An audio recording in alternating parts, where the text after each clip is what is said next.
What's up, Iona? I ain't trying to really talk so loud because these levels are crazy. They're so sensitive. It's ridiculous. But I think we might be good. yeah. No, go to the other mic setting. What other mic saying? Press the other mic. Not setting. That one. This one? Wait, am I on now? No. Yes. There we go. Hello, everyone. Welcome to Gold Radio.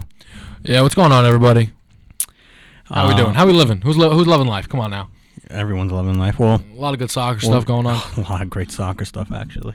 A lot of great stuff that we need to cover. There's so much that just happened. Kevin just told me some awesome news. We'll get into that one actually. Let's start with that one first. I think that one's more historically awesome. A little bit, yeah. I mean, it's definitely it's definitely breaking news, I would say, for sure. The new UEFA president, he was named president about a month ago, brought about the idea of the UEFA Champions League final being played outside of Europe. Every single one of them has been played in Europe so far. It obviously makes sense. It's UEFA. It's all the European clubs. But one of the places that he mentioned was New York, and obviously that would be huge.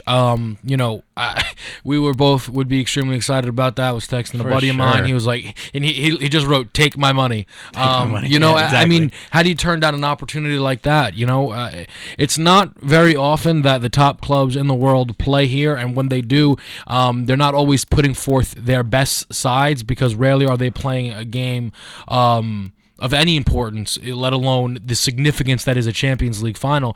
I mean, could you imagine Real versus Barca in a Champions League final here in New York? Being played in New York. I don't necessarily know where they would play. I know that you're maybe a bit more familiar with the stadiums than I am. Yeah. Most likely, I think. Would it be MetLife? Most likely, it would probably be MetLife, just because MetLife, bigger stadium, holds more people. Right. So it's technically being played in Jersey, which I find funny, but I get. But it's still considered part of the New York area because they're both New York teams that play in the stadium. Yeah. But yeah, most likely, I think it would definitely be in MetLife because you can't play it in MSG because it's just not possible. You can't play it at the Barclays. That's not even possible either. They're not going to play at Yankee Stadium. No, as much as much respect to Yankees, but that's not a soccer stadium at all. And that was definitely just built for baseball. Oh no, everybody knows that as well. So I mean, it's not like they're going to be playing there. So yeah, MetLife would be amazing. They had the Copa America finals there. This year, and it went well. So I mean, a Champions League final at MetLife would be really special. Really special. Dude, they've had a lot of great stuff there. That's different sport. WWE, they've had WrestleMania there.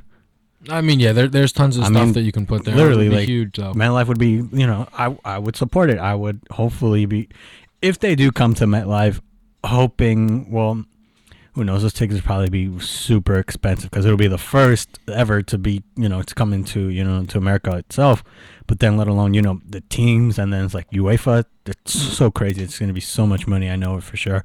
And why not? Because again, it is historically like a new thing. I think honestly, listen, the tickets will be extremely expensive, like you said. They're worth it though. They're so worth it. You're not going to have this opportunity probably, potentially ever again. I mean, I don't know about you. I've never been to Europe. I've never been anywhere near Europe, and I don't know when I'll ever be in Europe. Yeah. I know when I'll be in New York, and I know when I'll be, a half hour, 45 minutes away from being able to get to MetLife, though. No, yeah, for sure. I was at MetLife last year for the Eagles-Giants. MetLife I can get to. I can navigate that. Yeah. Poland? Not as easy. No, Italy, it's not as simple. No, you see, and even when you say it's something rare that you get to have, like it's a chance. Dude, over the summer, I went to the Bayern Real game at MetLife. First time I ever went to the the stadium before they moved it from MetLife to Giant Stadium. Yeah. So me being like, oh wow, this is MetLife. This is the first time I'm there. I was like, this is awesome. Like I wanted to look around the stadium, see what was different between that and Giants. But then when you see Bayern Munich and Real Madrid play, it's just like wow. It's like that's crazy. It's like the teams that you watch on TV. It's like they're right in front of you. I'm just like, that's insane. But anyways, that really was some good breaking news right there. Hopefully, they're not for sure yet on whether it'll happen or not. Hopefully, with later on they'll give us more info about it. But another historically awesome thing that happened a couple weeks back, Bob Bradley, former U.S. men's head coach, took over the Swansea City head manager. Remember how last show we talked about Ryan Giggs possibly taking the spot? Mm-hmm. Well, now we got Bob Bradley. I think it's honestly a massive step for soccer in America. He's the first ever American head coach in the Premier League. Yeah. That's step one. Now, let's be very fair, though. Bob Bradley is not walking into a good situation. They are currently 19th on the table. Yeah. I believe they have 4 points on the year. That's very bad. That is super bad. That is very, That's very, very relegation bad. right there. Well, I mean, and that's right where they're headed. His job is simply to have them finish 17th, okay? Yeah. Now, they're not far off. The team currently sitting in 13th is Leicester City, last year's champions, which shows you how much of a fluke that was, but it was still cool. Yeah. They currently are on 8 points. So the difference between 13th and 18th is 4 points. You can obviously gain that ground very easily. Oh, yeah, for sure. But listen, if they get relegated, I don't know if Bob Bradley will be asked to stick around again. Just based off, I don't know if he's going to have a strong enough reputation to be able to hold off relegation. If they go down, then he might be going down with them. But if he keeps them up, I mean, that'd be huge, because then he would then have, 30 games of experience from this season in the Premier League, and then if he could add on, walking into the next year, go through a full transfer window, bring in players that he likes, I think that'd be amazing. And what I also think is possible, you see it everywhere. You bring in what you're comfortable with. Jurgen Klinsmann, obviously now the head coach of the U.S. men's soccer team. Right. Let's be realistic. There's a lot of players on the U.S. men's national soccer team that are German. Yeah. That's where they've been born. I mean, that's the reality of it. It's making our country better, though. Fabian Johnson, John Brooks, guys like that have come in and they've looked really good, and I appreciate their contributions. Well, Bob Bradley may now be more inclined to bring over some American players to the Premier League, and I think that would be a huge step, because right now there isn't a large American contingent over in the Premier League. It's actually quite small. Off the top of my head, all I can really name is it's Geoff, I think I don't remember his first name, but it's Cameron, the center back, who plays for Stoke, who, by the way, look like they're on the road to being relegated right now. So he might not even be in the Premier League. Landon Donovan had a stint there. Dempsey had a stint there. Howard just left to go to the Colorado Rapids. So right now you don't have a lot of Americans playing in the Premier League, and that is, despite what anybody says, still the biggest league in the world. Yeah. And you want to be able to be relevant there. So if he can bring over a couple of guys and have them, come in and do a job, I think that would be amazing. And I don't know what talent he's going to look for. One guy that comes to mind is Morris from the Sounders. Mm-hmm. He was, highly regarded coming out of Stanford, and he's gone over to the Sounders, and he's played very, very well. And interesting, if he would want to make that leap, obviously the Sounders are his hometown club, so it's very special for him to be there. And I'm not sure how quickly he's going to want to leave or how ready he will be, but I think that's one player that comes to mind that would be interesting to see if he wants to make the move to the Premier League. And hopefully, this is something that it can start to do, because you want the MLS to grow, but I think we can all calmly admit that the MLS is nowhere ever going to be the Premier League. No, yeah. And for the U.S. soccer to be what we all want it to be one day, and that's a World Cup challenging team, which we are not near now. If it's ever going to be that, we need to be much more represented in the bigger leagues throughout world football. We need to have players in the league, and we need to have players in the Premier League, and even in Ligue 1. We have a couple players that run through the Bundesliga right now, like I mentioned, Fabian Johnson and John Brooks. Bobby Wood is over there. Jermaine Jones was over there for a while. So I would say that the Bundesliga right now is probably the biggest league where you see our hand in there. I would say the most, but I think the Premier League would be a big step for us, and that's why I'm really pulling for Swansea and Bob Bradley to be successful there, stay up, and see what can come from that. Oh, yeah, for sure. There actually are more American players in England, not necessarily in the Premier League. I know one Tim Ream, former Red Bulls defender, is actually playing for Bolton. I think they're in the Champions, which is the second tier of England. You have Matt Miazga from also Red Bulls, great defender, who was signed by Chelsea, I think back in the summer. Yes. Not necessarily starting, but he's there. Definitely, an option to pick up for Bob Bradley if he's still there for next season.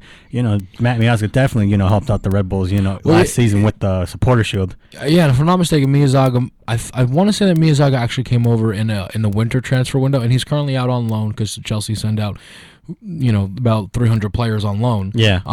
So maybe he could pull him over because he's going to have the winter transfer window to work with. So perhaps he can look at a player like Miyazaga to come in and maybe shore up the back line. It'll be very interesting to see the moves that Bob Bradley makes. It'll be interesting, I think, to see though how much control they give Bob Bradley. Yeah, what, for sure. what type of ability does he have? For example, at Manchester United when Mourinho came in, or at Manchester City when Pep came in, the club said, "You got it. Whatever you need, we'll pay it. It doesn't matter." Now, Bob Bradley is certainly not going to be commanding the respect. Well, no, he's not going to have that much leeway. But I'm Pep simply and trying to just put it Mourinho. into perspective of it varies how much control a manager will be given. For sure. So coaches or managers like Pep and Jose, they're given 100% control. Yeah. Where a guy like Bob Bradley, who's extremely new and never been and new to the Premier League as well, it'll be interesting to see how much influence he can actually have on the transfer window. And I think it's a lot of big things to check out and be sure of and see what the results are. Yeah, for sure. But we'll see. We'll see what happens. It's still pretty early into Bob Bradley's position there. Like you said, they're right now. They're doing good right now. So hopefully by the end of the season, maybe they're hopefully top 10. Who knows? Maybe he could pull it off. We'll see we'll have to see what happens. But another awesome thing that happened this morning, actually, when I was waking up, I got a notification from Facebook, and it showed that Luis Suarez had won the Golden Boot this morning, or it was yesterday. I don't know if you saw. Do you follow Barcelona on Facebook? I don't follow Barca on Facebook, but what would he have won the Golden Boot for? I don't know. He won a golden. It was a Golden Boot for something. I don't know if it was for Barcelona for their. I had received an update. And I think the update from Bleacher Report had said 2015-2016 Golden Boot winner Luis Suarez would like to remain at Barca for the end of his career. Well, there was a live stream on Facebook that I saw this morning that he was receiving a Golden Boot award.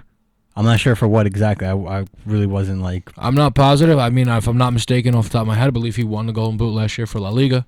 I don't know if they had some form of ceremony. I feel like that's a little past due. But to be completely honest, I'm not positive.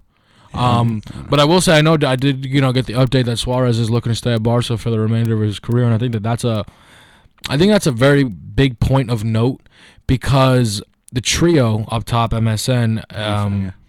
There's a lot of talk about that trio moving. It's nonstop, really. Yeah.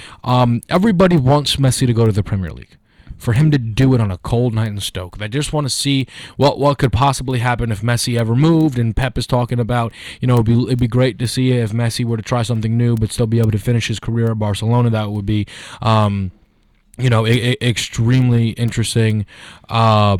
To see if anything were to happen there. Neymar's, I think, the one who you hear a lot of transfer rumors about, how Manchester United are apparently ready to pay. Well, hold on, let me stop you there real quick. I don't know if you heard, but Neymar actually had just signed an extension contract the other day for until 2021. So, I mean, the rumors about PSG picking up Neymar, I mean, that's all pretty much crushed. I mean, he signed it right there on paper that he's staying there until 2021. So, I mean, any rumors about Neymar leaving is now completely false because now his contract is extended until that time. So, I mean, I don't think there's any time that Neymar's ever going to leave. And Messi, for sure, probably is just going to be like a one-man team probably for his whole career because, there are those rumors of him, going to the Premier League and going to Chelsea.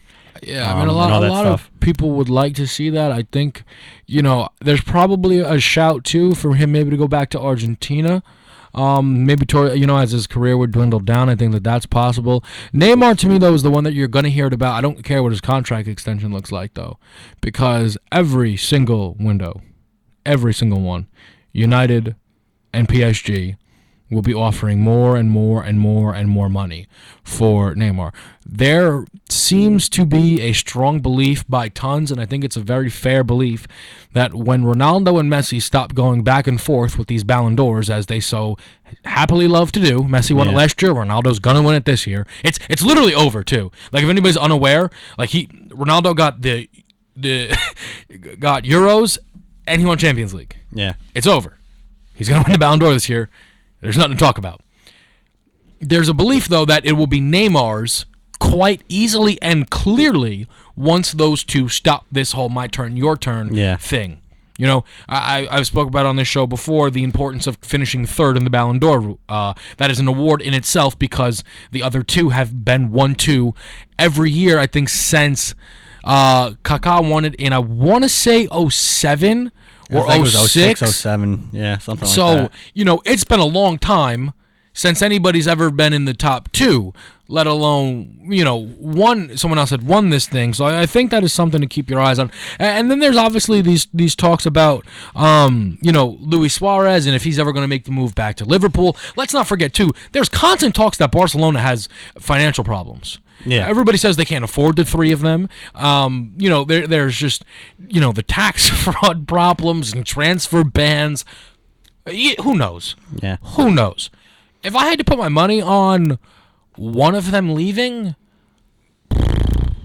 for me personally, I would say Luis Suarez because Luis Suarez himself said that he loves being at Barca, but I think he said himself that he wouldn't want to retire there. So, Who's this? Luis Suarez. Well, and apparently I guess that's what the thing that came out today, though, that he may want to retire. I'm not positive, but... But yeah, right here I pulled up something that's saying that Luis Suarez won the title is called Luis Suarez thanks Barcelona for a European Golden Shoe.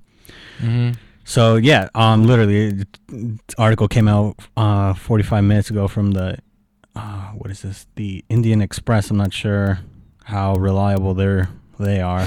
Not really sure, but yeah. But then there are other sources. Who knows? I mean. Sky Sports reported Luis Suarez beats Cristiano Ronaldo in European Golden Shoe, but this was in May 15th, so that's not even close to what I saw today. But anyways, you know, we'll take a quick break from this, and we'll just go on to the other topics because there are a lot of other great stuff to talk about. Sounds good.